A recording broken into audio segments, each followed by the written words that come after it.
Bueno, entonces vamos a empezar con la tercer clase de forja y sería la última para, digamos, completar los contenidos de los temas que venimos desarrollando, ¿no?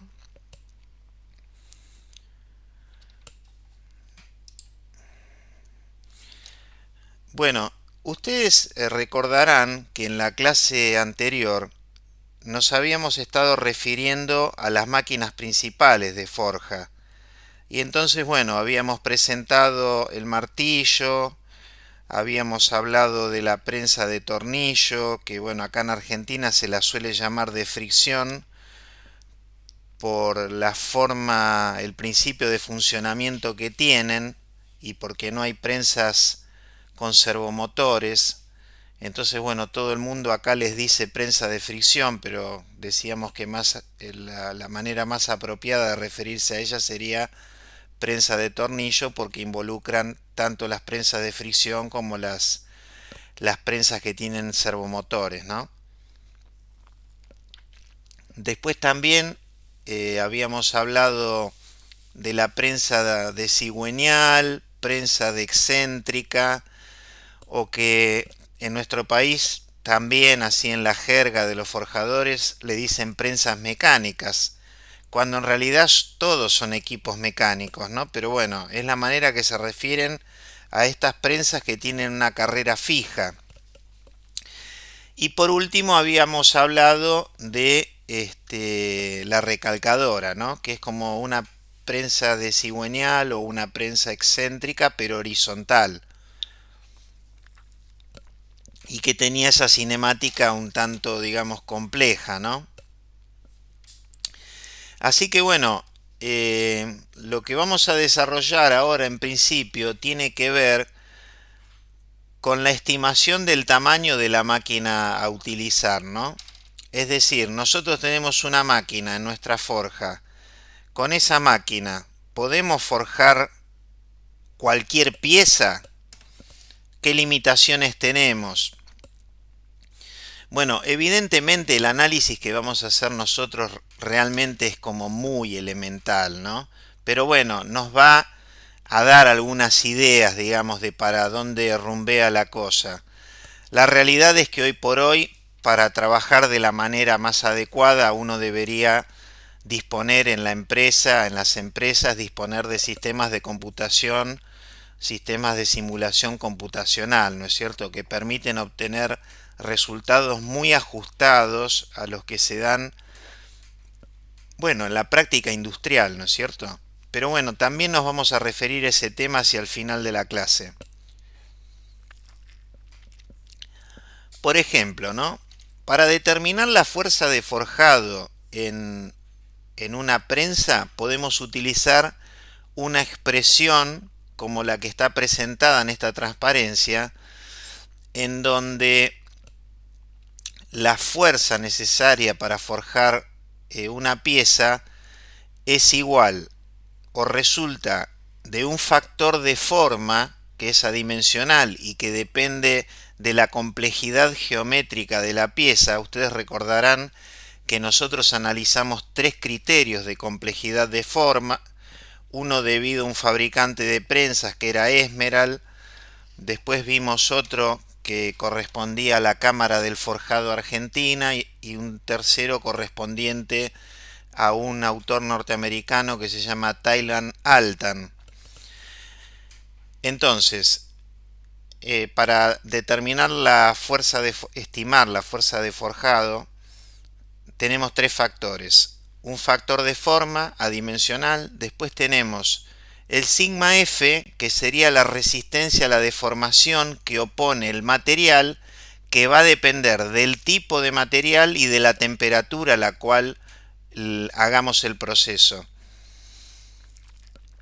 Y en tercer lugar, la tercera variable, fíjense que es el área de la pieza a forjar, incluyendo la rebaba.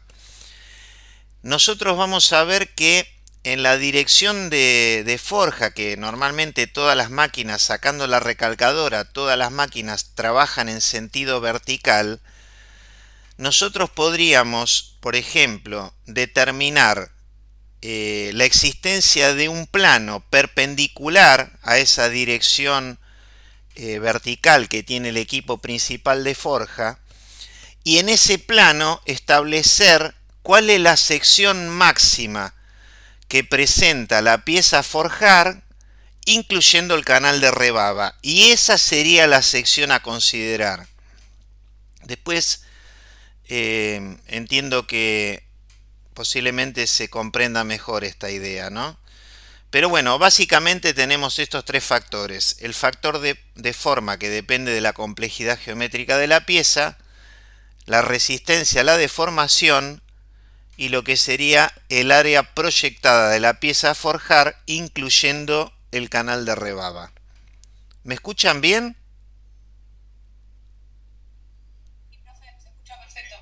Bueno, gracias. Bueno, cualquier cuestión me preguntan, ¿eh? Bueno, esta es una tabla que yo la transcribí de un manual de este fabricante polaco de prensas, que es la empresa Esmeral, en donde fíjense que a la izquierda, y acá estoy, bueno, marcándolo con el puntero del mouse, tenemos dos columnas correspondientes a distintos tipos de materiales, que son todos aceros los que están acá mencionados, en donde la columna que está más a la izquierda, la designación corresponde a la norma DIN, y la que está a la derecha, su equivalente, la norma ICSAE, que es la que habitualmente utilizamos nosotros en Argentina, ¿no? Así es que, por ejemplo, los primeros 4 grados de acero corresponde a aceros que son simplemente al carbono, el acero 1015, 1035, 1045 y 1060, es decir, aceros que van incrementando el porcentaje de carbono desde un nominal de 0,15 hasta un nominal de 0,60. Después ahí en el medio tenemos el acero 52100, que corresponde a aquel que se utiliza para fabricar los rodamientos, que es un acero que suele tener, si mal no recuerdo, 1% de carbono y 1% de vanadio. Y bueno, después aparecen otros, y hacia el final tenemos algunos aceros inoxidables, por lo menos así lo podría decir en términos de los de la anteúltima fila, que dice que son IC 302 y IC 301, y que si uno mira en la designación DIN son aceros cromo-níquel. Cromo-níquel, cromo 18, níquel 8, ¿no? Bien. ¿Y qué es lo que tenemos en todas las columnas sucesivas? Tenemos la temperatura de finalización del forjado. Y, o sea, cada una de esas columnas corresponde al valor superior. Tenemos desde 900 grados centígrados hasta 1200 grados centígrados. Y para cada acero y para cada una de esas temperaturas tenemos la resistencia a la deformación sigma F, que estaba incluida en la fórmula anterior. Entonces, por ejemplo, vamos a suponer que nosotros estamos forjando una pieza de acero 1015 y que la temperatura a la cual se termina el trabajo de forja fuera de 1150 grados, tendríamos que considerar una resistencia a la deformación de 75 megapascales, ¿no es cierto?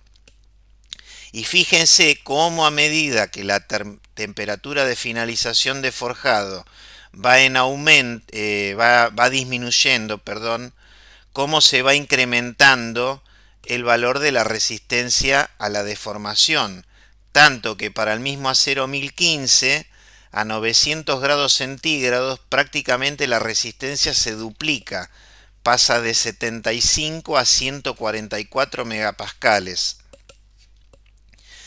Y acá hay una cuestión que yo quisiera remarcar que tiene que ver con lo siguiente. Fíjense que dice temperatura de finalización de la forja, ¿no?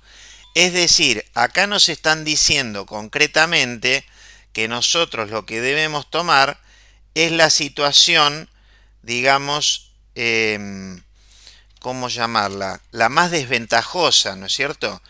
Porque si yo, por ejemplo, empiezo a forjar un material o recibo un material, un tocho caliente desde el horno de inducción, que está a una temperatura de 1200 grados, pero después, entre que está en contacto con el aire, entre que le hago 3 o 4 pasos de forja, ese material se va enfriando, evidentemente que en el último golpe que yo le dé, el material va a estar más frío y su resistencia a deformarse va a ser mayor.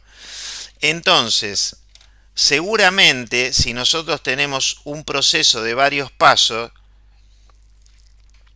¿a ustedes qué les parece si todos esos pasos se resuelven en la misma máquina? ¿No es cierto?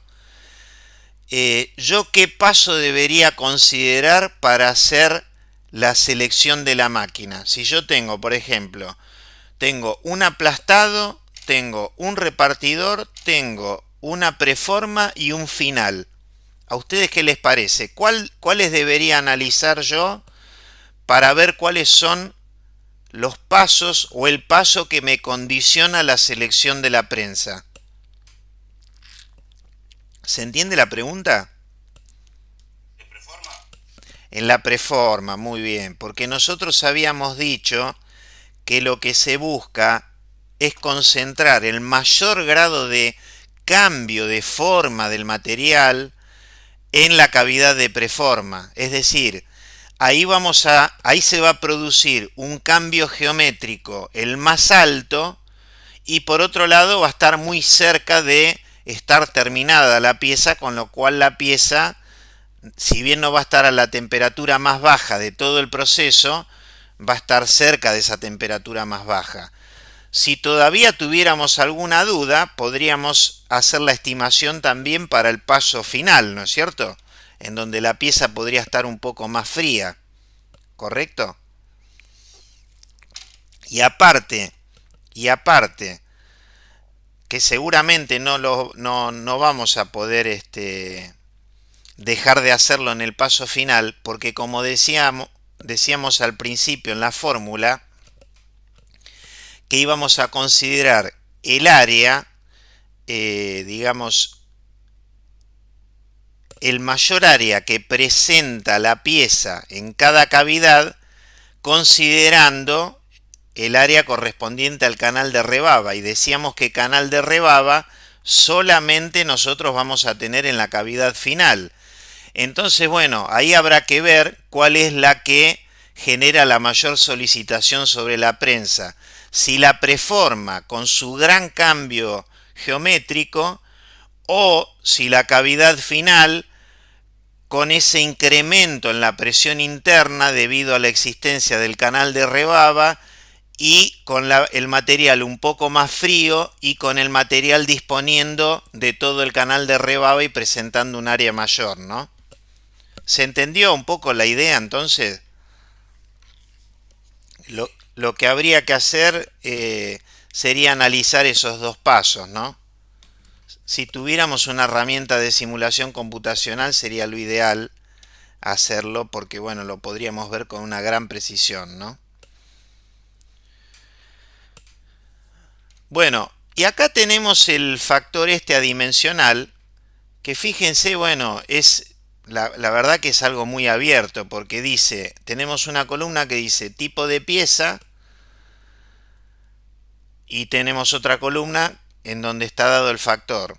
Tenemos tres niveles, dice formas simples sin flash. Posiblemente una forma simple sin flash podría corresponder a la cavidad de preforma, pero bueno, hay que ver si realmente la cavidad de esa preforma es una cavidad sencilla, ¿no? Después dice formas simples con flash, que sería como la misma pieza, pero hacer... Sí, cómo no. Porque me perdí el tema de las últimas dos clases y leí la teoría y no, mucho no lo entendí o me perdí. El flash. ¿A qué se refiere con el flash? Em, ¿Sabés qué, David? Yo te diría, en realidad, te soy sincero, es un tema que lo mencionamos, pero casi que yo no lo expliqué. Lo vamos a ver hoy en detalle, el flash. Ah, ok. Yo lo que sí les dije, el flash para los forjadores es como sinónimo de la rebaba perimetral, ¿no es cierto? Pero lo que pasa es que flash es una palabra asociada a la matriz y rebaba es una palabra equivalente pero asociada a la pieza. Entonces, yo a veces voy a hablar indistintamente de uno y otro como si fueran sinónimos y yo creo haberles mostrado alguna imagen de una pieza que se hacía en 4 pasos en un martillo, que en la cavidad final tenía todo el canal de rebaba y bueno, el canal de rebaba va a recibir parte del volumen inicial porque todas las piezas o la inmensa mayoría de las piezas que se forjan en caliente se forjan con un exceso de material a los efectos de que ese material, ese exceso, tenga que salir a través del canal de rebaba. Eso va a generar, a medida que la matriz superior va bajando, porque se va afinando, digamos, el canal de rebaba, va a generar un incremento de la presión en el interior de la cavidad de la matriz y eso va a ayudar al llenado. Pero bueno, lo vamos a ver un poquito más adelante con más detalle. Gracias. No, por nada. Y bueno, y después tenemos en tercer lugar como tipo de pieza formas complejas con flash. Ahora fíjense que estos factores varían en un rango muy amplio y quedan en alguna medida bastante sujetos a la interpretación del usuario de esta tabla, ¿no? Porque, por ejemplo, dice formas complejas con flash y ese factor puede variar entre 8 a 12. Imagínense el grado de incertidumbre que tenemos en la fórmula que vamos a utilizar para hacer la estimación de la carga de forjado, ¿no? O sea, yo en alguna medida diría que esta formulita, fuerza igual al factor de forma por la tensión de deformación o resistencia a la deformación por el área, más que nada lo que hace o lo que nos permite es visualizar las variables puestas en juego, pero el resultado de una estimación a través de esta fórmula es medio como que uno lo tiene que tomar con cierto cuidado, ¿no? Porque podríamos equivocarnos de una forma sustancial, ¿no?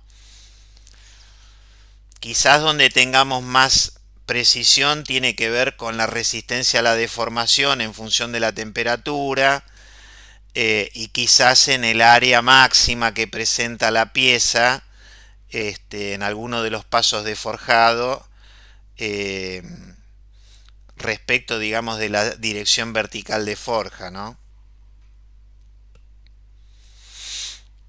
Y bueno, vos fijate, David, en función de lo que vos preguntabas recientemente, acá tenemos en esta imagen, a ver si yo pongo el puntero, no, perdón, la pluma.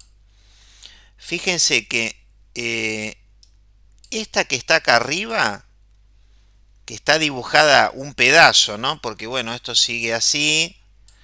Y bueno, y esto, cuando ponen un eje así vertical que es continuo punto, como el que está indicado acá, significa que hacia la derecha hay un espejo, ¿no es cierto? Es decir, es una pieza espejo, pero solamente está dibujada a la mitad, ¿no?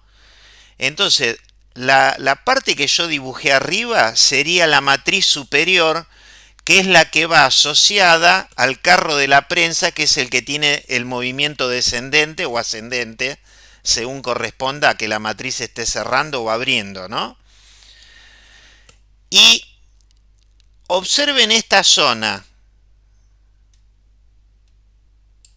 Esa zona específica de la matriz es lo que se suele denominar el flash. Que el flash tiene un ancho, fíjense que en la imagen intermedia acá lo dice, flash width, y en la inferior tenemos el espesor del flash, ¿correcto?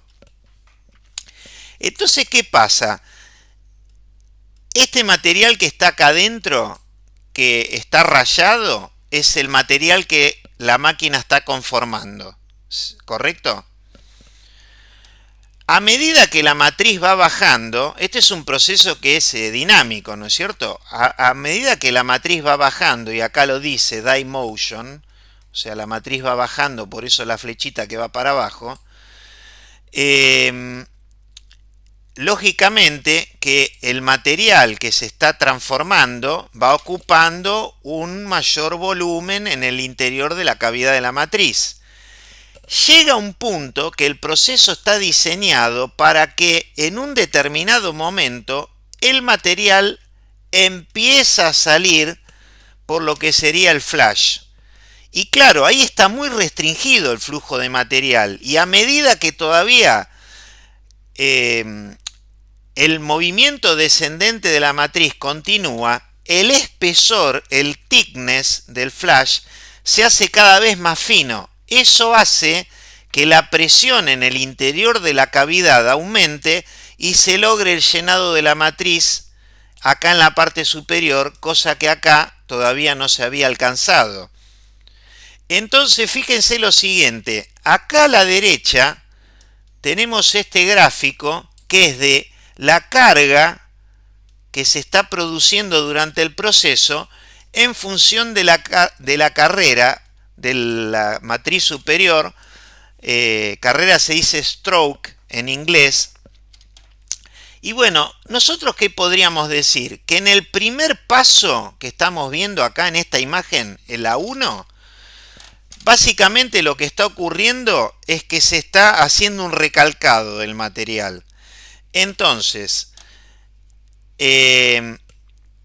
durante una parte larga de la carrera de la matriz superior, las cargas son bajas, ¿no es cierto? Y hasta este punto podríamos decir que estamos en la situación 1, acá.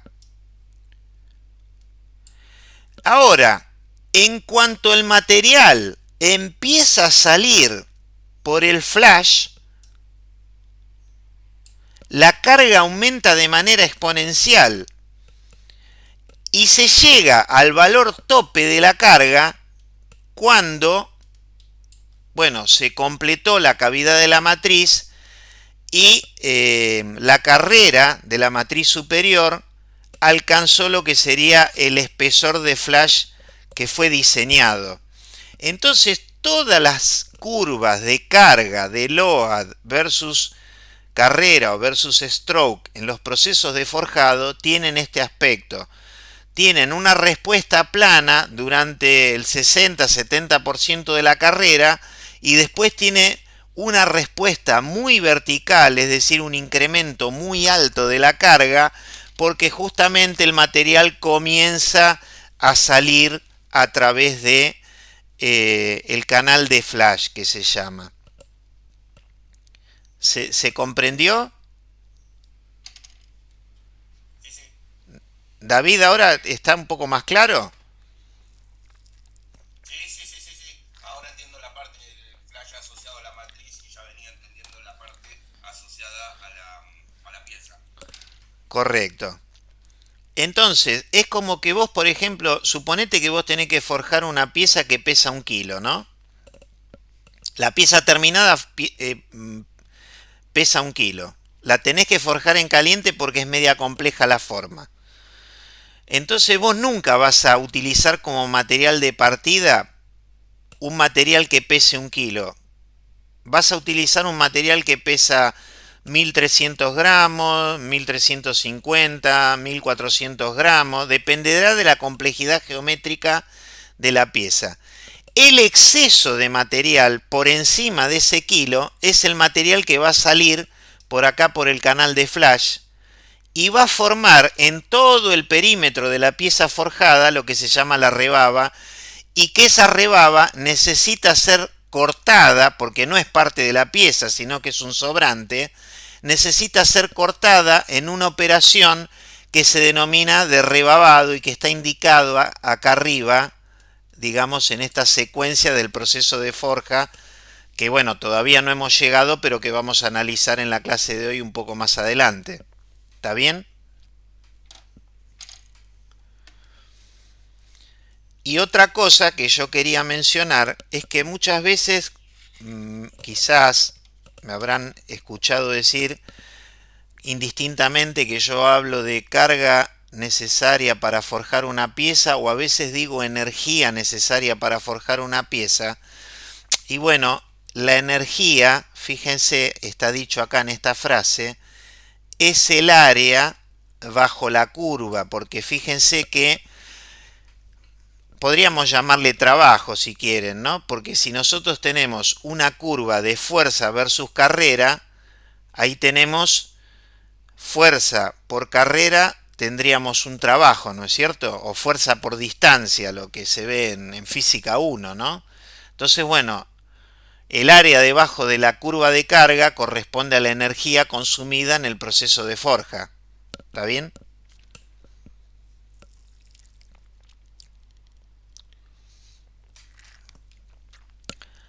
Bueno, yo creo que la clase anterior les comentaba, bueno, creo no, les comentaba la clase anterior que el martillo de forja, ¿vieron? El martillo de forja es una máquina que no tiene punto muerto inferior. ¿Qué se quiere decir con eso? Que bueno, que en el martillo de forja existe inclusive la posibilidad que la matriz inferior, o sea, que la matriz superior que cae sobre la matriz inferior golpeen las dos superficies de una matriz contra la otra, porque no tenemos una limitación en términos de la carrera. Entonces, en los martillos, en realidad, no se suele hablar de fuerza necesaria para forjar la pieza en un martillo, sino que se suele hablar de la energía. ¿Por qué? Porque cuando yo tengo levantada la matriz, vieron que el martillo es una máquina en realidad que lo que hace es entregar energía potencial. O sea, vos tenés una masa que está alzada, que esa masa depende del mazo de la máquina, depende del vástago del martillo y del peso de la matriz. Entonces vos tenés todo ese peso alzado a una determinada altura, y la máquina, cuando vos abrís la válvula del pistón que la sostiene levantada, toda esa masa cae y golpea contra el material que queremos conformar plásticamente. Entonces, esa energía que va a estar dada por el peso y la altura se transforma en energía de deformación plástica, ¿correcto? Entonces, la energía de deformación plástica que nosotros necesitamos para transformar un material, para deformarlo plásticamente, vendría a estar dada por esta ecuación que tenemos acá. También nos aparecen, bueno, en este caso serían 4 factores, ¿no? Tenemos el volumen del material a forjar, o sea, nosotros tenemos un material, ese material lo tenemos que transformar, tiene un volumen. Ese material, lógicamente, va a presentar una resistencia a la deformación, que la resistencia a la deformación va a depender del tipo de material y va a depender de la temperatura, como habíamos visto anteriormente. Y por otro lado, la deformación o el grado de deformación va a estar dado por el logaritmo natural de la relación entre la altura inicial y la altura final. Cuanto mayor sea el cambio de altura que nosotros querramos generar en un golpe de martillo, evidentemente que vamos a necesitar una mayor cantidad de energía, ¿correcto? Entonces, en alguna medida, la idea de la energía a nosotros ya nos anticipa un poco el por qué las piezas en los martillos se conforman en una serie de golpes y no en un solo golpe. Porque ¿qué pasa? Uno puede tener un martillo de vástago chico, en donde en ese martillo no tenemos una gran energía disponible, tenemos que conformar una pieza a la cual hay que generarle un cambio geométrico importante y evidentemente el martillo en cada golpe va a poder generar solamente un cambio geométrico en la pieza, pero que ese cambio no va a ser, no tiene por qué ser igual a la geometría final. Es decir, la máquina va a entregar en cada golpe como una cantidad de energía fija y bueno, el proceso va a ir ocurriendo, digamos, golpe a golpe. Por eso, acá hay una frase al final que dice, importante, considerar el número de golpes, ¿no es cierto? Tal que la cantidad de golpes que yo voy a necesitar para conformar una pieza va a depender de la relación existente entre la energía necesaria, es decir, la energía que yo estimé a través de la ecuación anterior, y la disponible en el martillo, que como les decía, es el peso de todo el conjunto que está cayendo multiplicado por la altura de caída. Entonces, lógicamente que el número de golpes teóricos que yo voy a necesitar va a depender de la cantidad de energía que yo necesite para conformar la pieza dividida la energía disponible. Si la energía necesaria es muy alta, y bueno, evidentemente, y tengo una energía disponible baja en comparación a ella, voy a tener que incrementar la cantidad de golpes. Ahora, si yo le tengo que generar un cambio mínimo al material, simplemente tengo que hacer un recalcado y posiblemente con el martillo me sobre la cantidad de energía necesaria para poder hacer esa transformación en un solo golpe, ¿correcto?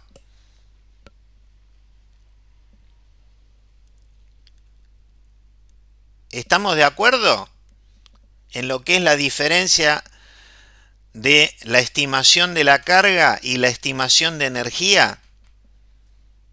Y en todo caso, ¿a qué tipo de máquinas se asocian unos y otros, ¿no? Es como que la carga se asocia a la prensa mecánica, ya sea vertical u horizontal, que son las recalcadoras, y la energía se asocia al martillo.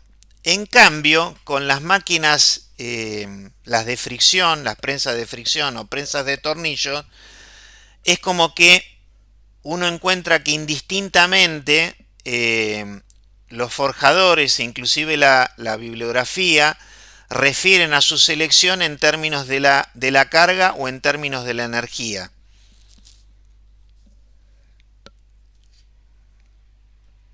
¿Alguna consulta?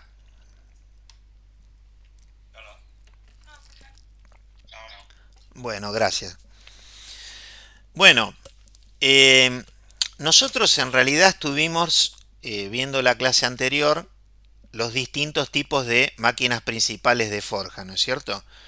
Pero, sacando quizás alguna mínima excepción, no nos referimos a cuáles son los criterios de selección para si uno se va a enfocar en la utilización de un martillo o se va a enfocar en la utilización de una prensa, ¿no es cierto? Entonces, acá por ejemplo, yo se los mencioné en la clase anterior que hay no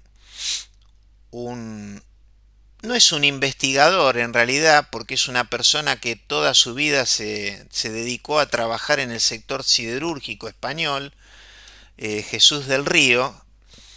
Y bueno, este autor opina en relación a los martillos concretamente que son aconsejables para producir series cortas.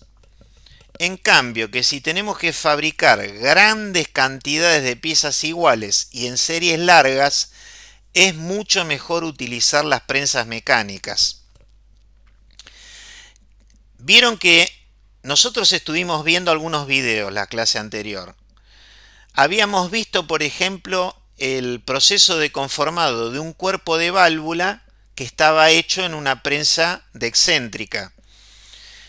¿Qué sucede? Cuando uno hace piezas forjadas en una prensa de excéntrica, es decir, una máquina que tiene una carrera fija, todas las piezas salen muy pero muy parecidas entre sí. Es decir, tenemos un proceso muy controlado, tanto en la productividad, porque se dan siempre la misma cantidad de golpes, como en la diferencia dimensional y geométrica de las piezas que resultan de ese proceso. En cambio, si yo tengo que hacer la misma pieza en un martillo, y bueno, ahí ya voy a tener que la productividad no se va a mantener, porque ¿qué pasa? Uno le puede dar más o menos golpes a la pieza. Uno puede ir variando, digamos sin querer, ¿no? Pero uno puede ir variando el tiempo de conformado de una pieza y bueno, toda esa variación ocurre en cada una de las piezas que estamos conformando. Entonces, evidentemente que cuando utilizamos martillo vamos a tener tanto una variación en la productividad como también una variación en el espesor de las piezas, porque si la máquina no tiene punto muerto inferior, evidentemente que va a ser bastante difícil poder precisar, porque va a depender solamente de la habilidad del operario, del forjador, que las piezas queden con la misma altura. En cambio, en la máquina de excéntrica quedan de la misma altura porque la máquina tiene una carrera fija. Bueno, en realidad más que criterio lo que yo voy a ir mencionando son algunas ideas, ¿no es cierto? Y en función de esas ideas es que uno, digamos, va a pensar en qué tipo de máquina se enfocaría. Por ejemplo, la segunda idea que está planteada en esta transparencia dice que los objetos delgados se forjan mejor con el martillo porque la prensa se enfría muy rápidamente y yo agregaría que en realidad el martillo le entrega tanta cantidad de energía al material que en realidad le sube la cantidad de calor. O sea, hay una generación de calor que tiene que ver con la deformación plástica del material. Entonces, en la medida que los golpes se den continuados en el martillo, a pesar de que la pieza sea delgada, se los puede forjar mejor esos materiales delgados porque se le puede dar mayor velocidad al proceso y porque el proceso puede mantener más fácilmente la temperatura. La tercera idea habla de que forjar piezas en una prensa de fricción es más económico que en una prensa mecánica porque, bueno, el desarrollo del proceso de forja para una prensa mecánica requiere de un mayor tiempo de preparación. Ahí no puede haber errores porque la máquina tiene punto muerto inferior y si nos equivocamos en el diseño, nos equivocamos en el reglaje, podemos trabar la prensa, podemos romper la matriz, podríamos doblar la biela y o el cigüeñal. Entonces, evidentemente que es más económico forjar en una prensa de fricción porque es más fácil preparar la máquina para ponerla a forjar. Y es más difícil tener inconvenientes con este tipo de máquinas, ¿no? Por eso pienso yo que la inmensa mayoría de las empresas forjadoras argentinas que trabajan para, por ejemplo, el mercado de reposición de las autopartes o que trabajan para sectores, por ejemplo, de la energía o del petróleo, trabajan con este tipo de máquinas, las prensas de fricción, porque, bueno, evidentemente que con esas máquinas uno suele tener menos problemas de roturas de matrices y prensas, ¿no?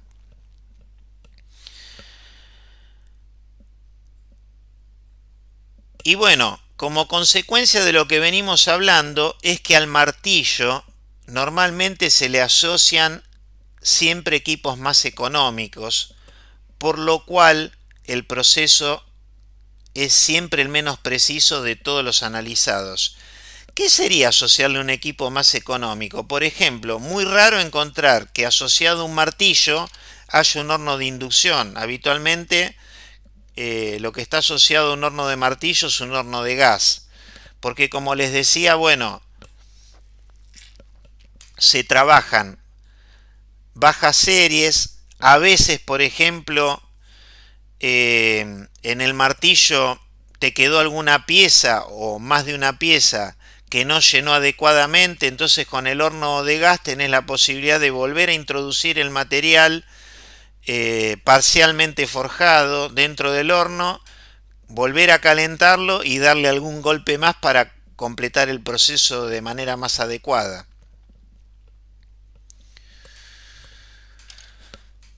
Bueno, esto creo que sí, ya lo hemos dicho en más de una oportunidad, pero bueno, lo repetimos, que las máquinas para forjar se dividen en aquellas que no tienen punto muerto inferior y que son el martillo y la prensa de tornillo o de fricción, como le llaman acá en Argentina, y las que sí lo tienen, que son la prensa de cigüeñal y la recalcadora.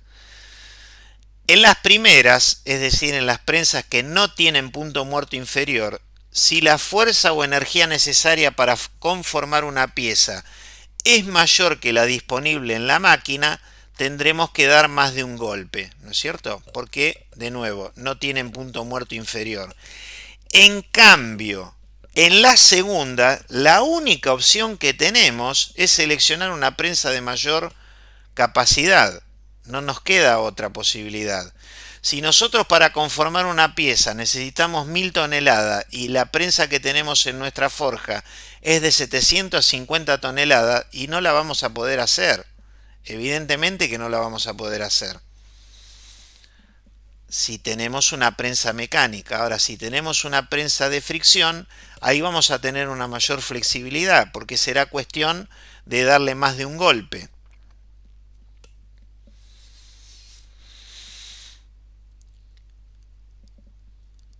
Tercera transparencia relacionada a los criterios de selección de martillos y prensas. Si yo tengo una máquina de baja capacidad y quiero hacer una pieza grande, esto solamente sería posible con el martillo, dado que tanto lo puedo hacer en forma paulatina, aumentando la cantidad de golpes, como también decíamos recientemente, podría volver a calentar utilizando un horno de gas para completar el proceso, ¿no? Porque evidentemente que el material se va enfriando, ¿no? El material tiene una, una determinada conductividad térmica, tiene un determinado calor específico.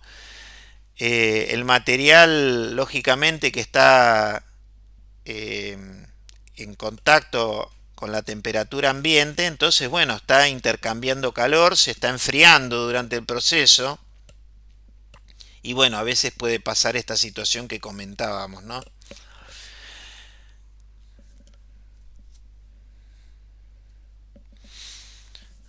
Muy bien.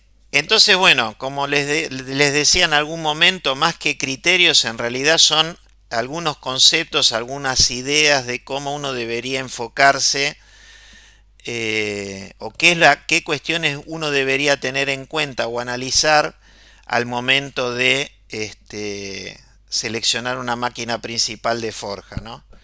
Y de nuevo yo les quisiera volver a decir que en Argentina cuando uno recorre las empresas forjadoras se encuentra con que la mayor parte de las máquinas son prensas de fricción.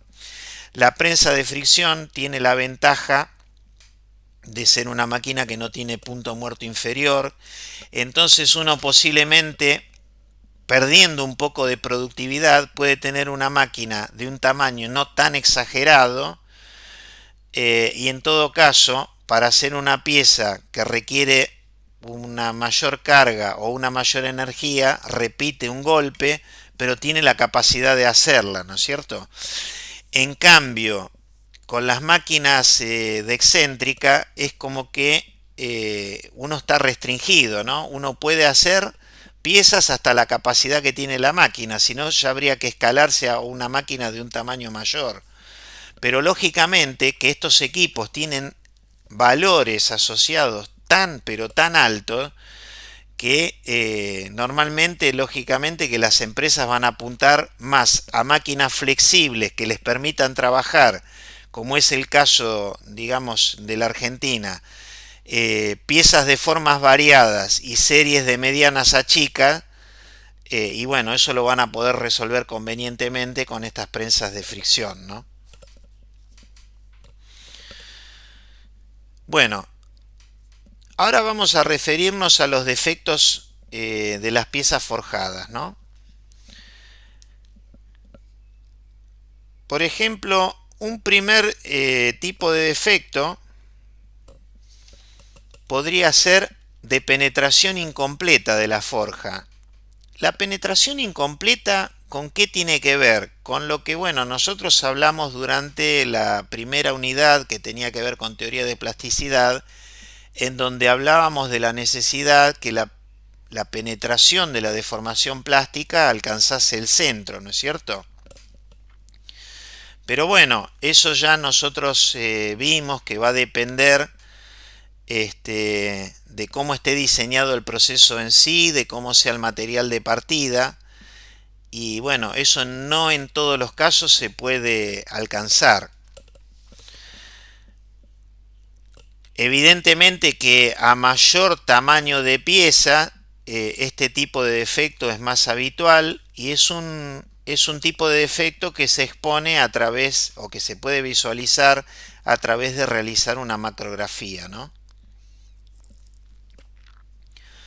Después, otro defecto que puede aparecer en el proceso de forjado tiene que ver con el agrietamiento superficial. El agrietamiento superficial, ¿cuándo puede ocurrir en una pieza forjada? Cuando, por ejemplo, se la trabajó a una temperatura baja, cuando esa pieza tiene sectores que son finos y se enfrían a mayor velocidad, y uno golpea sobre esos espesores más finos y esos espesores más finos se fisuran, o también porque estamos produciendo una deformación exagerada durante el proceso de forja, ¿no?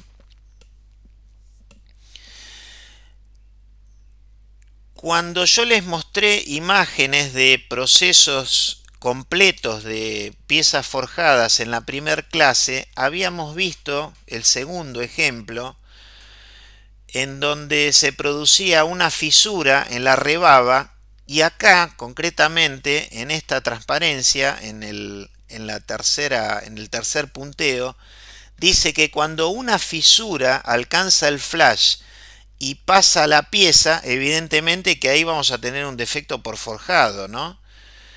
Y bueno, que este efecto es mayor o tiene más posibilidad de ocurrir cuanto más fino sea el flash, ¿no es cierto? Otro tipo de defecto que suele aparecer en las piezas forjadas es lo que se denomina pliegue, y es una discontinuidad producida cuando el flujo de material que se deforma ocurre en sentidos opuestos, y como consecuencia directa de ella es un defecto superficial. Acá les voy a mostrar un caso que a nosotros nos consultaron en el instituto, ya tiene varios años esta consulta. Había una gente que se dedicaba al automovilismo, bueno, que se dedica en realidad al automovilismo, que quería pasar de fundir los pistones a forjarlos, ¿no es cierto? Porque bueno, ellos sabían que habitualmente en el mundo de la competición se utilizan pistones forjados, ¿no es cierto? Me estoy refiriendo al pistón del motor de combustión interna, el motor del auto, ¿no? Entonces, bueno, ¿qué les pasaba? acá tienen, este sería, digamos, una muestra de las primeras pruebas que ellos hicieron para tratar de obtener pistones forjados, ¿no? Entonces lo que se ve, quizás más que nada acá tenemos como, como unos quiebres sobre las paredes del pistón. Y bueno, ellos en el fondo querían saber a qué se debían esos defectos, ¿no? Ellos estaban convencidos que esos defectos se producían por diferencias de temperatura. Pero bueno, nosotros teníamos la capacidad de simular el proceso de forjado, para lo cual la gente esta nos compartió, este sería digamos, el punzón que hacía el proceso de forja, ¿no es cierto? Nos compartió el CAD, tanto del punzón como de la matriz era mucho más sencilla en su geometría, y en realidad lo que se observó es que eso a lo cual ellos llamaban fisura era un pliegue. ¿Y el pliegue por qué se producía? Porque como estaba diseñado el proceso, el flujo del material era como que iba en sentidos contrapuestos. Fíjense que acá en esta imagen hay todas unas flechitas que corresponden a los vectores velocidad, es decir, a la dirección del flujo del material, que en el sector derecho el flujo iba en este sentido y acá en este sector izquierdo iba en el sentido opuesto. De manera tal que cuando el material iba creciendo en altura, es decir, que se iba conformando esta pared, porque se partía, digamos, de una torta de material que era, digamos, un cilindro de baja altura, ¿no? Lo que ocurría en realidad era que el flujo se encontraba en direcciones opuestas y se formaba un pliegue en esta zona, ¿no? Así que bueno, lo que ellos pensaban que era una fisura, en realidad era un pliegue superficial formado justamente por un flujo de material que bueno, se encontraban en un punto de la pared del pistón en sentidos contrarios, circulando, avanzando el material durante la deformación.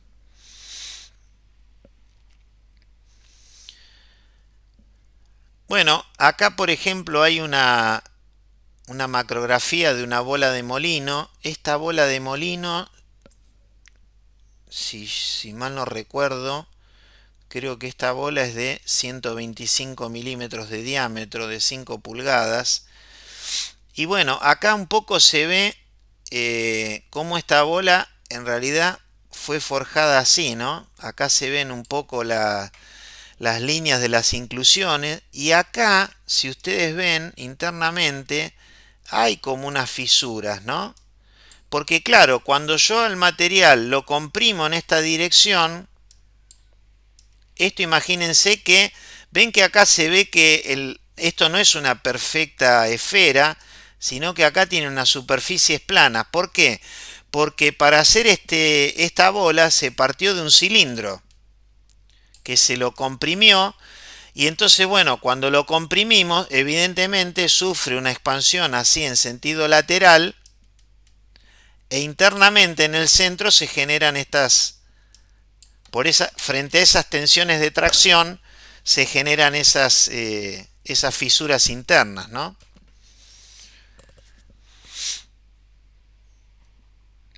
Y bueno, lógicamente que el grado de deformación que recibió el material no alcanzó a que la penetración llegase al centro, porque si hubiese llegado al centro, la compresión hubiese llegado al centro, esos defectos no tendrían por qué visualizarse.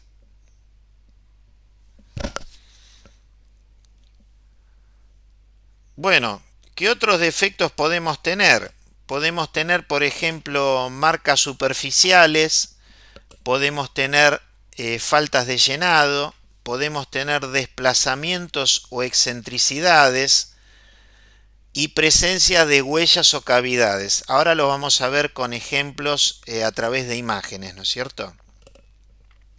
Creo que la próxima que viene se corresponde a este defecto que es el de desplazamiento o excentricidad. Fíjense lo siguiente, ¿no? Nosotros podríamos pensar que toda pieza forjada tiene como un plano medio, ¿no?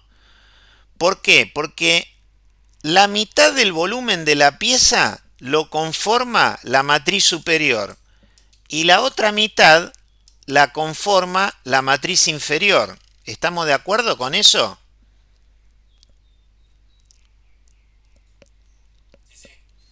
Muy, muy bien. Entonces, cuando nosotros hablamos en la transparencia esta de desplazamiento o excentricidad, podría pasar lo siguiente, ¿no? Vamos a suponer que por alguna circunstancia, cuando la matriz superior baja e impacta sobre el material, se produjera una ligera rotación de la matriz superior. Si se produce una ligera rotación de la matriz superior, evidentemente que la pieza va a salir la mitad superior girada respecto de la matriz, respecto de la figura inferior, ¿no es cierto? O inclusive podría pasar que cuando la matriz superior golpea, se desplazara lateralmente y se generase una excentricidad. Entonces, acá en el diseño de la matriz hay un sistema de guiado mixto o doble que tiene por objeto concretamente que este defecto no se produzca. Fíjense, por un lado tenemos, yo no sé si se alcanza a ver, ¿no? Pero si por ejemplo uno hiciera un zoom acá, se encontraría con que tenemos la parte superior de la cavidad, después acá hay como un cono, acá hay como una suerte de brida y acá baja la matriz, ¿no es cierto? Y la matriz superior, bueno, sería como inversa, acá es así, así, sube, bueno, discúlpeme. Es decir, que acá tiene toda una superficie cónica perimetral. La superficie cónica perimetral, ¿no es cierto? La matriz inferior tiene un cono macho y la matriz superior tiene un cono hembra, lo que nos aseguraría es que no se produzca una excentricidad. Pero lo que sí podría pasar es que la matriz superior rotase respecto de la matriz inferior. Para eso están las columnas. Entonces, si yo combino los conos con las columnas, lo que hago es eliminar la posibilidad de la excentricidad y con las columnas eliminar la posibilidad de la rotación. ¿Correcto? Entonces, el defecto de desplazamiento o excentricidad con ese diseño no va a ocurrir. ¿Se comprendió? Sí, sí. Muy bien. Bueno, fíjense esta pieza que está acá, la de arriba a la izquierda, se llama garra polar, es una pieza que se utiliza en motores eléctricos, ¿no es cierto? Y acá se ve claramente cómo una de sus puntas, por llamarlo de alguna medida, no llenó, porque la pieza esta está apoyada sobre una mesa y de sus lo digo entre comillas, de sus 6 patas hay una que no toca la mesa. Es decir, ahí tenemos una falta de llenado. Esa pieza muy probablemente sea una pieza mala. Esta pieza realmente es muy difícil de hacer, ¿eh? Muy difícil de hacer. Después acá a la derecha, arriba a la derecha, tenemos un pliegue que también corresponde a una garra polar en donde ese pliegue, ustedes ya saben cómo se conforma por una cuestión de que el flujo del material se encuentra en sentidos opuestos, es decir, el material acá fluye en este sentido, en este otro fluye así, y bueno, cuando se encuentran se forma ese pliegue que puede pasar que no se va a reunir, es decir, ese pliegue no va a desaparecer porque bueno, el material tiene óxidos en la superficie, ¿no? El pliegue tiene la característica que cuando uno mira la superficie de una pieza forjada, los pliegues normalmente tienen como aristas redondeadas, porque uno podría decir es una fisura. Las fisuras suelen ser con aristas más vivas, ¿no? Otro defecto lo tenemos acá abajo, también en una garra polar, y que dice es una presencia de huellas. ¿A qué se atribuye ese defecto? Este defecto se atribuye muy probablemente a una mala limpieza de la cavidad de la matriz. Entonces, dentro de la cavidad de la matriz, en esta zona, quedó una cascarilla y cuando se puso el material a forjar, la cascarilla evidentemente ocupa un volumen y al ocupar un volumen, cuando después hizo el proceso de granallado de la pieza, la cascarilla se fue y lógicamente apareció esta huella, ¿no es cierto? Esta falta de material.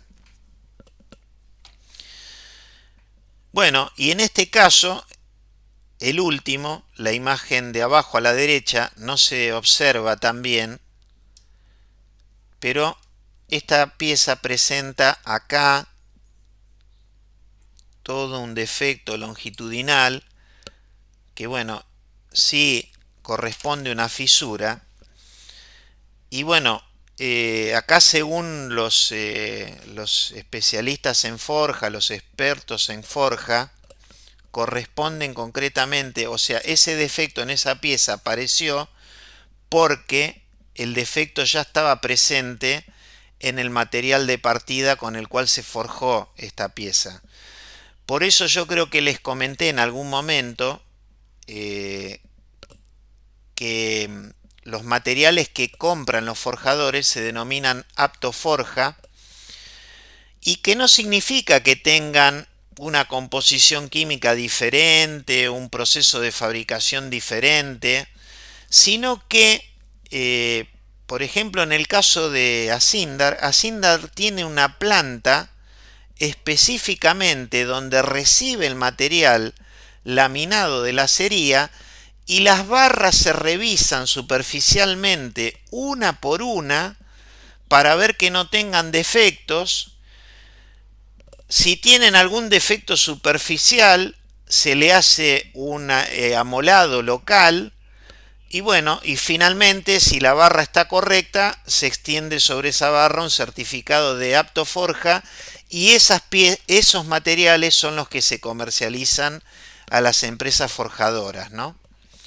Entonces, bueno, les decía que Asindar tiene una planta que se llama de acondicionamiento de barras y palanquillas para las empresas de forja.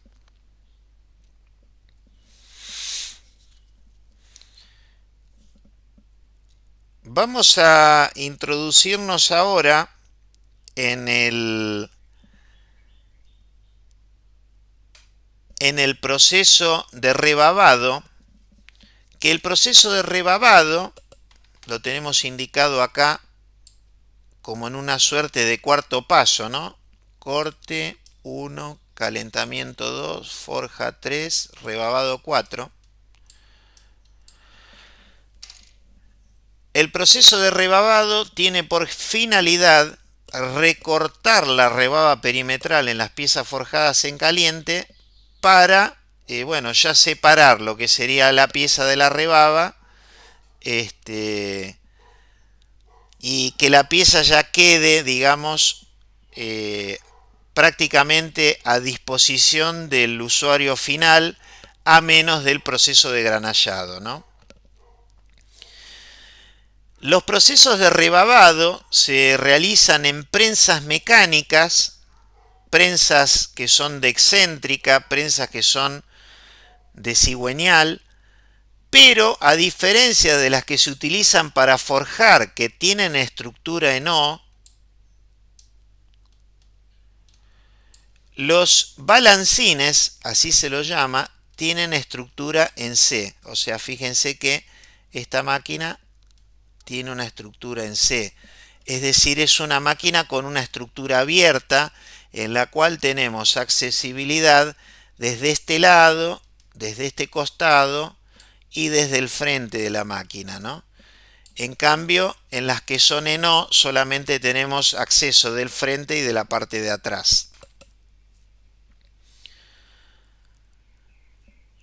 Bueno, aunque no lo parezca, la operación de rebabado es muy importante, tanto que si no le prestamos la debida importancia, se corre el riesgo de convertir la forja en una fábrica de amolado. ¿Por qué? Porque si el proceso de rebabado se realiza de manera incorrecta, es decir, si nosotros hacemos el proceso y todavía queda rebaba perimetral, la pieza no puede llegar con rebaba perimetral al cliente final, al dueño de la pieza. Entonces vamos a tener que tomar pieza por pieza y sacar lo que quedó de la rebaba, porque el proceso de rebabado fue mal diseñado a través de un proceso de amolado manual. Así que por eso la operación de rebabado, el diseño de la operación de rebabado es muy importante. Bueno, vamos a ver un video.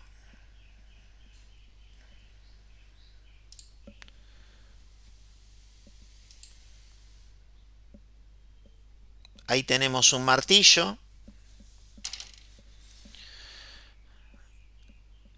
Ahí se lleva la pieza a hacerle la operación de rebabado. La rebaba queda en la parte superior, la pieza en la parte inferior. O sea, en lo que sería en el proceso de rebabado, como decíamos, se separan las dos partes, la pieza de este exceso de material perimetral. Y bueno, lógicamente que todas las piezas tienen que ser rebabadas y el proceso se realiza en caliente porque al realizarlo en caliente, bueno, se lo puede hacer de una manera más sencilla porque el material ofrece menor resistencia al corte, ¿no es cierto? Y inclusive las herramientas duran más que si el proceso se hiciera a temperatura ambiente, ¿no? Bueno, acá este es otro ejemplo de una pieza de geometría de revolución, ¿no? En donde vieron que la rebaba es un aro. Bueno, esta es una pieza que no está forjada en Argentina, es una pieza, fíjense qué compleja es, y ahí se ve la rebaba arriba y la pieza terminada abajo, ¿no? Acá tenemos otro proceso de rebabado. Obsérvese la cantidad de material que corresponde a la rebaba. Acá tenemos una pieza de gran tamaño que se está forjando en una prensa mecánica de gran tamaño, es un cigüeñal, y bueno, ahí podemos observar lo que es la rebaba perimetral, ¿no? Bueno, acá tenemos también una pieza de gran tamaño con una geometría bastante compleja y un proceso de rebabado en caliente, en donde se ve que la rebaba inclusive es bastante gruesa, ¿no? Así que bueno, ahí pudimos visualizar una variedad de procesos de rebabado de piezas de diversas formas y tamaños, ¿no?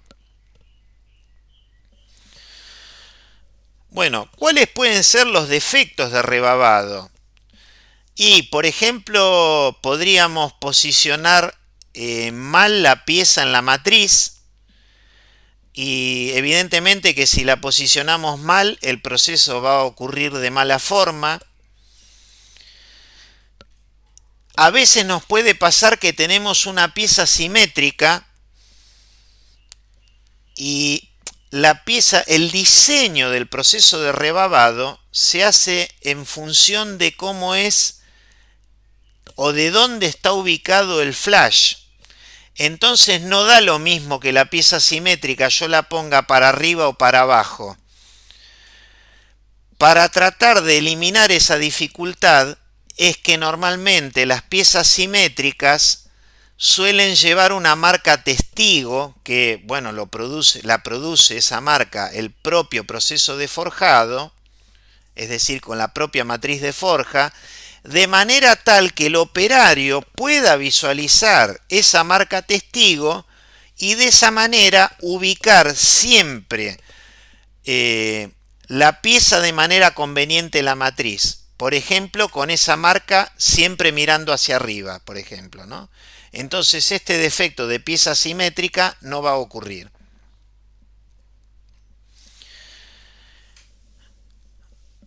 Bueno, siguiendo la secuencia del proceso de forja, porque el proceso de forja quizás uno lo asocia, digamos, al proceso que ocurre en la máquina principal de forja, pero evidentemente no es posible separar todos estos pasos. Nosotros para hacer una pieza forjada necesitamos cortar un material de partida y generar un tocho. Luego vamos a necesitar calentar ese material con alguno de los sistemas que vimos. Después probablemente tengamos que usar máquinas auxiliares para generar un repartidor. Después se hará el proceso de forja en una máquina principal que podrá ocurrir en uno o más pasos. Después se hará el rebabado. Y un rato antes, o sea, las piezas forjadas normalmente se van a acumular en capachos metálicos. Y van a estar en espera hasta que se tenga que producir, digamos, la entrega al dueño de la pieza. El proceso de granallado lo vamos a hacer, o la forja lo va a hacer un rato antes de la entrega al cliente. ¿Por qué decimos un rato antes? Porque a veces, o muchas veces, las forjas acumulan piezas forjadas al aire libre. Entonces esas piezas forjadas no solamente tienen la cascarilla propia del proceso de forja, sino que también, bueno, estuvieron sometidos a las condiciones ambientales y entonces se oxidaron y están medias rojizas. Entonces lo que se hace es, vuelvo a decirlo, un rato antes de entregarla al cliente final, hacerle el proceso de granallado. El proceso de granallado se efectúa en una máquina denominada granalladora, en donde la máquina básicamente lo que hace es impulsar una corriente de esferas de acero a las que se las denomina granalla y que suelen tener una dureza promedio que oscila entre los 40 a 50 Rockwell C. Entonces, esas granallas impactan sobre la superficie de la pieza y bueno, como tienen una elevada dureza, tienen una elevada energía cinética y la cascarilla, digamos, de forja es muy frágil, la cascarilla se desprende y bueno, se produce la limpieza superficial de la pieza, quedando la pieza, digamos, es que, como se dice habitualmente, como los forjadores dicen, con la piel de forja, ¿no es cierto? A través de este proceso de limpieza, lo que se permite es que las piezas lleguen limpias a las máquinas herramientas de arranque de viruta. ¿Por qué? Porque siempre dijimos que el proceso de forja es un proceso intermedio. La pieza forjada necesariamente va a requerir para su terminación de procesos de mecanizado. Las máquinas que van a hacer el mecanizado, por un lado, van a sujetar a través de dispositivos de sujeción las piezas y por otro lado, las herramientas de corte van a interactuar con la pieza de manera tal de ir generando esas operaciones de acabado y para que la superficie de los dispositivos de fijación y los filos de las herramientas no se deterioren, es que necesitamos las piezas limpias. ¿Correcto? ¿Por qué? Porque la cascarilla, el laminillo, es un material muy duro y muy abrasivo. Estos óxidos de hierro son muy duros y muy abrasivos. Evidentemente, puestos en contacto con los filos de las herramientas de corte, las herramientas de corte se desafilan muy rápidamente, con lo cual el proceso se vuelve totalmente antieconómico. Y bueno, los dispositivos de fijación se van deteriorando con el paso de ir fijando en forma secuencial una pieza a la siguiente y así siguiendo con el proceso de fabricación, ¿no? Bueno, ¿cuáles son los defectos que podemos tener del proceso de granallado? Bueno, por un lado nos puede pasar que tenemos un tiempo de granallado insuficiente y como consecuencia directa de eso vamos a tener una falta de limpieza, es decir, la pieza va a estar limpia en forma parcial y eso al cliente no le va a gustar nada. Por otro lado, podemos tener un tiempo de granallado excesivo y es increíble que las granallas en realidad, si uno se pasa con el tiempo, las granallas se van comiendo el material de la pieza y entonces van a modificar la geometría de la pieza forjada. Entonces también eso es un defecto.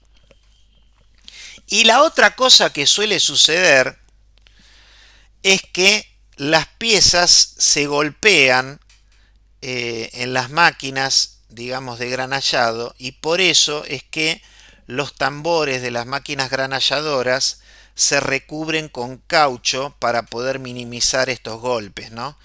Yo lo que no les comenté es que en alguna medida una máquina granalladora sería algo así como estas máquinas que se utilizan para secar la ropa, en donde suelen tener un tambor horizontal, ese tambor está rotando y bueno, hay un flujo de estas partículas que van impactando contra las piezas que, bueno, al ir rotando van presentando diferentes superficies y, bueno, el proceso de limpieza termina produciéndose sobre toda la superficie de la pieza forjada, ¿no?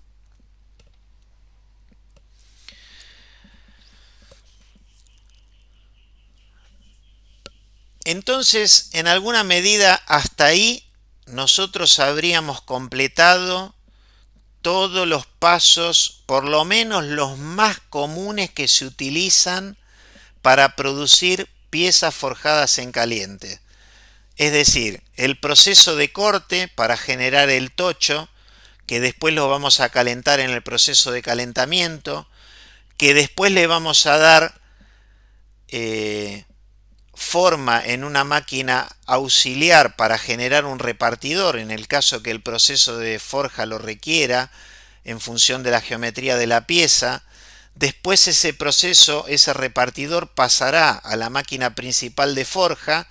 Luego se le hará el proceso de rebabado para recortar la rebaba perimetral y finalmente, decíamos, el proceso de granallado para limpiar la superficie de la pieza forjada, ¿no? Ahora nos vamos a introducir un poco en el tema de las matrices. Y respecto de las matrices vamos a referirnos a varias cuestiones, ¿no? Por un lado, los aceros que se utilizan para fabricar las matrices, básicamente podemos decir que son dos tipos. Tenemos el acero ICI H13 y el acero ICI L6. El acero ICI H13 es un acero que se utiliza para las matrices en las prensas y el acero ICI L6 es para las matrices que se utilizan en los martillos. El acero ICI L6 es un material que que tiene una tenacidad al impacto muy alta y entonces admite el contacto matriz-matriz durante el golpe. A diferencia de aquellas que se fabrican con el acero ICH-13, que se utiliza normalmente con rebotadores, si son prensas de fricción, o en máquinas que tienen punto muerto inferior, en las cuales nunca va a haber contacto matriz-matriz. Las cavidades de las matrices de forja en promedio suelen presentar una duración de 3000 piezas. ¿Eso qué quiere decir? ¿Que una vez que yo forjé 3000 piezas ya la matriz no sirve? No, porque las matrices se hacen tan gruesas, se fabrican tan gruesas, que lo que sucede es que una vez que se forjaron las 3000 piezas, se baja esa matriz de la prensa y se le realiza por mecanizado una operación que se denomina como regrabado, con lo cual se rebaja el espesor de la cavidad de la matriz entre 3 a 5 milímetros, tanto en la matriz inferior como en la matriz superior, y se la puede volver a utilizar durante otras 3000 piezas. Ahora, lógicamente, cuando nosotros decimos 3000 piezas, es una duración promedio. Eso, bueno, depende de la experiencia que tiene el forjador con cada una de las piezas que uno produce, con el tipo de acero que conforma, con el tipo de lubricante que utiliza, con el acero correspondiente a la matriz de forja. ¿Qué les quiero decir? Que en algunos casos piezas muy complejas con aceros muy difíciles de conformar, posiblemente las matrices se van a tener que regrabar cada 1000 piezas y en otros casos se van a tener que regrabar cada 10.000, ¿no? Yo en la clase anterior creo que les deslicé una idea que después, bueno, no la completé y que la puedo explicar a través de esta transparencia. Acá lo que estamos viendo, ¿vieron que acá hay un perímetro? O sea, acá tenemos un perímetro rectangular, que esto en realidad es lo que se denomina un portamatriz. O sea, esto es lo que se denomina un portamatriz. Dentro de este portamatriz tenemos una matriz, dos matrices. Y esas matrices, a través de estas cuñas, acá tenemos la cuña A, la cuña B, la cuña C, la cuña D, la cuña E, y acá tenemos un material que en realidad no es una matriz, pero que estaría haciendo las veces de matriz, nos permite armar un proceso de forja completo, utilizando bloques muy pequeños de acero para fabricar cada uno de los pasos. O sea, acá no tengo un bloque enorme que yo tengo que mecanizar en él todas las cavidades, sino que yo tengo dos bloques pequeños en donde mecanizo. En un caso, acá muy probablemente esta sea la matriz de preforma y esta sea la matriz final, a pesar de que tienen muy poca diferencia entre sí, ¿no? Y bueno, de esta forma es que uno en realidad puede racionalizar un proceso en términos de fabricar matrices más pequeñas, de economizar material, porque lógicamente que los materiales con los cuales se fabrican las matrices de forja son materiales caros. Y si yo puedo reducir el volumen, del material que yo tengo que mecanizar para generar mi matriz, bueno, lógicamente voy a hacer un proceso de forja con un costo menor, ¿correcto?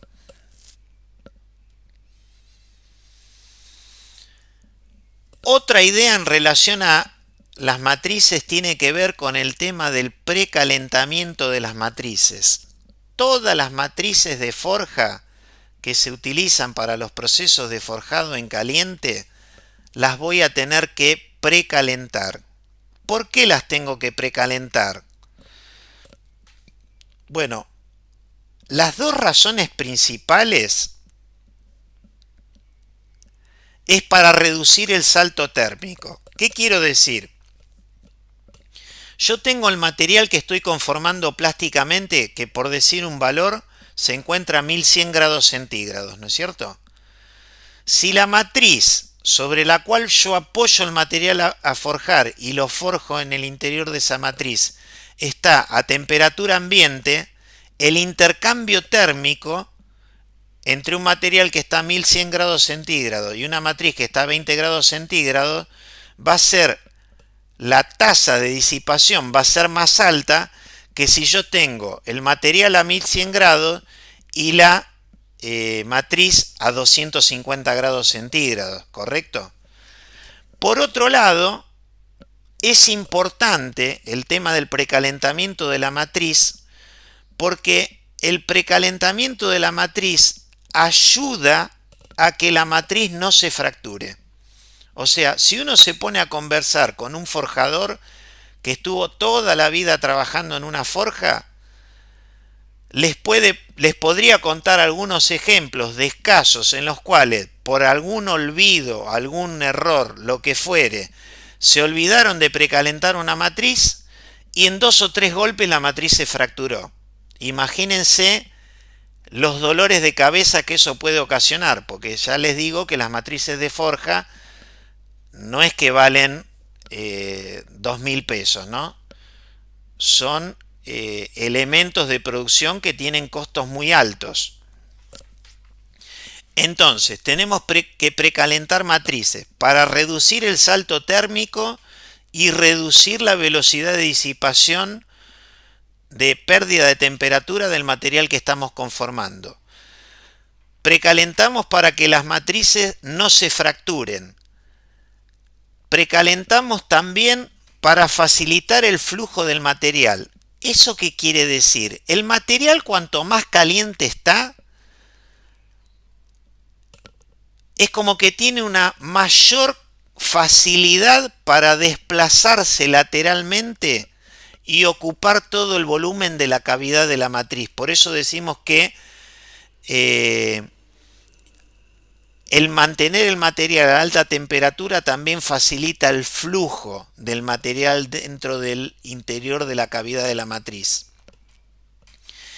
Y también se precalentamiento con el objetivo que no se produzcan grandes variaciones de medida, porque todos nosotros sabemos que los materiales metálicos tienen un coeficiente de dilatación y de contracción que depende del material y depende del salto térmico, ¿no es cierto? Y de hecho, esa es una situación que nosotros vamos a tener que considerar cuando se hace el diseño de la cavidad de la matriz. La cavidad de la matriz es más grande que digamos la pieza terminada, porque lógicamente yo forjo en caliente, pero la pieza tiene que tener las dimensiones del plano de forja a la temperatura ambiente. Pero yo al forjarla en caliente, evidentemente el material desde su temperatura de 1100 grados a la temperatura ambiente de 20 grados se va a contraer. Entonces el diseño de la cavidad de la matriz va a tener que tener en cuenta esa situación, ¿no? ¿Alguna consulta?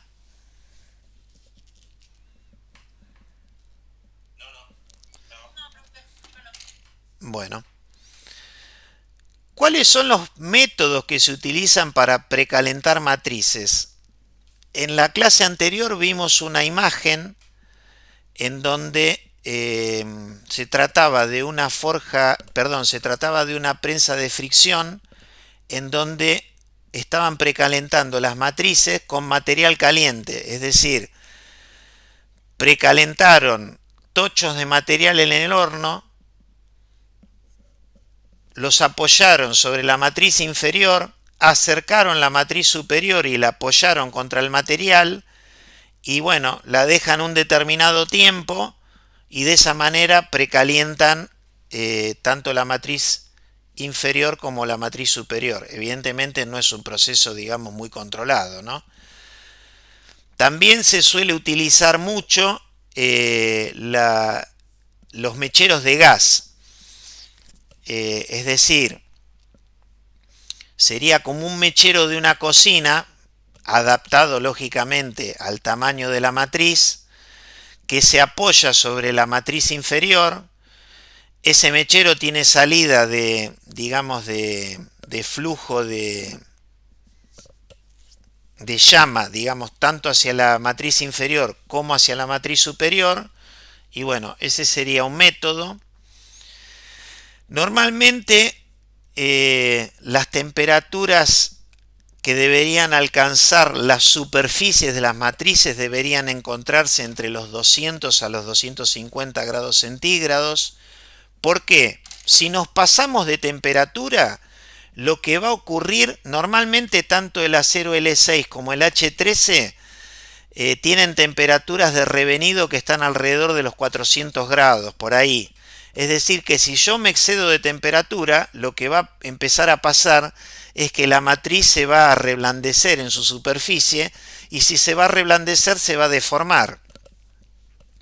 Y si, como en sentido opuesto, estamos a temperatura muy baja, más baja, perdón, a ese rango de 200 a 250 grados, la estampa se puede comportar en forma frágil y bueno, eventualmente se podría posibilitar la rotura de la matriz, ¿no? Bueno, estos instrumentos que están en estas imágenes son los que se denominan pirómetros y son los que utilizan los forjadores. Son pirómetros láseres que se utilizan para medir la temperatura de precalentamiento de las matrices. Suelen tener un rango de medición entre 200 a 800 grados centígrados. Los pirómetros dan mediciones puntuales, ¿no es cierto? Es decir, no me muestran una imagen de la superficie en donde tenemos un mapa de temperatura. Para eso necesitaríamos una cámara termográfica. Normalmente, en función de la experiencia que nosotros hemos tenido en distintas forjas que estuvimos trabajando, la medición es tanto mejor cuanto más opaca sea la superficie en la cual uno apunte con el pirómetro. ¿Qué quiero decir con esto? Que si nosotros medimos sobre una superficie muy brillante, es decir, si la matriz es muy nueva, por ejemplo, tiene poco uso, vamos a tener un gran error en la medición. En la medida que la matriz se va utilizando, la matriz se va oxidando, y en la medida que va oxidando, los valores de temperatura que se miden con los pirómetros reflejan la realidad de lo que está ocurriendo en el proceso de precalentamiento, ¿no? Hay algunas forjas que a veces lo que hacen es pintar un sector de la superficie de la matriz con una pintura negra, por ejemplo, resistente a la temperatura, y miden en esa zona. Bueno, siguiendo con un tema que también está relacionado con las matrices de forja, está la lubricación. O sea, en todos los procesos de forja en caliente, nosotros vamos a utilizar lubricantes. ¿Por qué vamos a utilizar lubricantes? Porque tenemos las siguientes necesidades. Por un lado, tenemos que lubricar. ¿Por qué tenemos que lubricar? Porque tenemos que, dentro de lo posible, reducir la fricción metal-metal. Es decir, reducir en la medida que se pueda, que es prácticamente no digo imposible, pero muy difícil, según lo habíamos visto en el diagrama de Strybeck, limitar el contacto de la superficie metálica del material que se está transformando en pieza respecto del material de la matriz. El lubricante también sirve para el desmolde de la pieza, es decir, para facilitar la extracción de las piezas forjadas en la matriz. El lubricante sirve también para refrigerar, y ustedes ahí me van a decir, pero bueno, Daniel, pero te estás contradiciendo. Antes nos decías que teníamos que precalentar y ahora nos decís que vas a utilizar un lubricante para refrigerar. Lo que tenemos que pensar es lo siguiente. Nosotros precalentamos, ¿no es cierto? Y sobre la matriz inferior vamos a apoyar el material caliente que está a 1100 grados centígrados. Ese material que está a 1100 grados centígrados va a transferir calor a la matriz inferior y la superficie de la matriz inferior va a tender a aumentar la temperatura. Entonces, conforme avance el proceso de forja, conforme aumente la cantidad de piezas forjadas, principalmente la temperatura de la matriz inferior empieza a subir.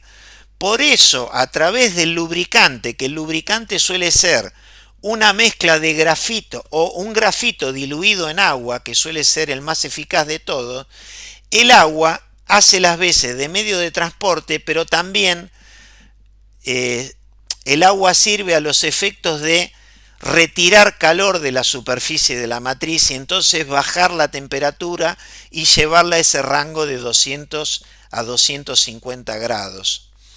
Y por otro lado, el lubricante también va a ayudar a preservar, proteger y extender la vida útil de las matrices, siendo que ya el proceso de forja, en función de todo lo que venimos hablando, es un proceso muy severo en términos que tenemos altas presiones de contacto, que tenemos un material que está deslizando respecto de la superficie de la matriz y que entre el material que se está conformando y la superficie de la matriz tenemos cascarillas, es decir, es un proceso, el de forja en caliente realmente muy complejo en términos de el desgaste que produce sobre la cavidad de la matriz, ¿no?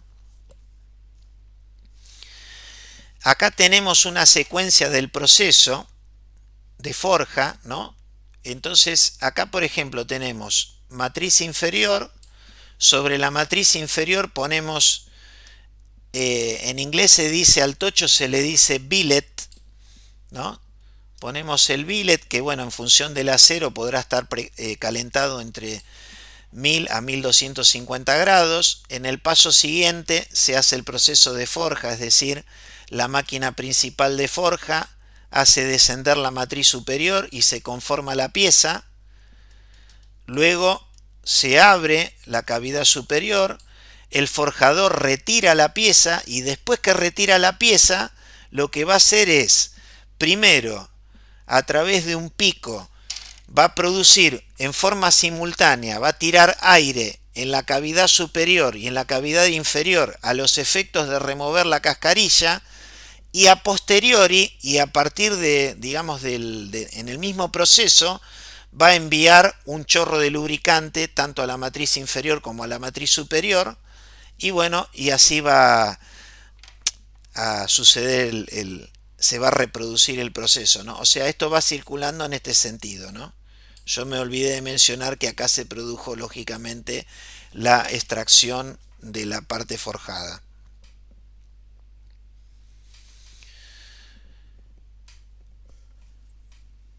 Bueno, acá tenemos una relación que tiene que ver con el grado de detalle con el cual podríamos fabricar nuestra matriz, ¿no es cierto?, en función del lote de fabricación. ¿Qué sucede? Si yo tengo que hacer una matriz de forja para fabricar pocas piezas, y lógicamente que la cavidad de la matriz de forja va a tener muy pocos detalles. Entonces, yo voy a tener un costo para producir la pieza forjada alto. ¿Por qué?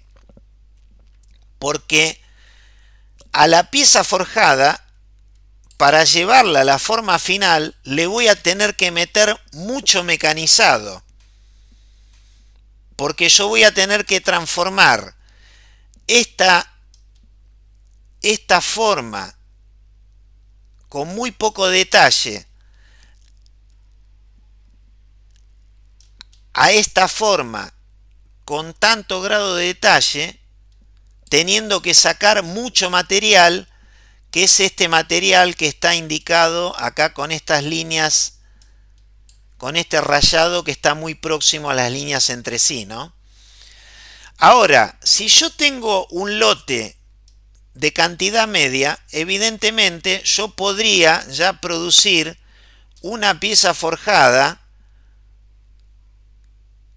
mucho más aproximada a la pieza terminada, con lo cual me va a disminuir el contenido de mecanizado, ¿sí?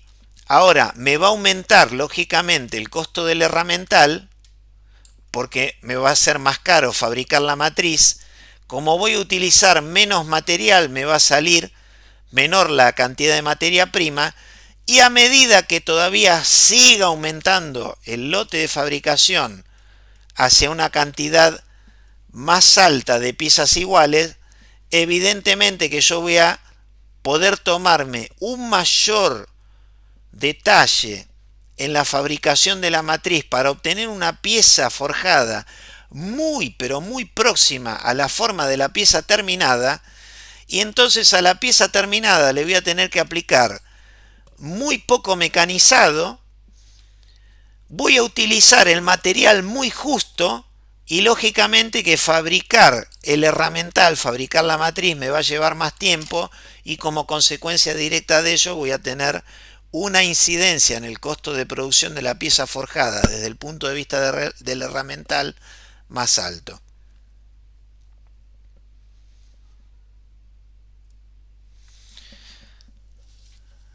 Si les parece bien, podríamos hacer un recreo en este momento.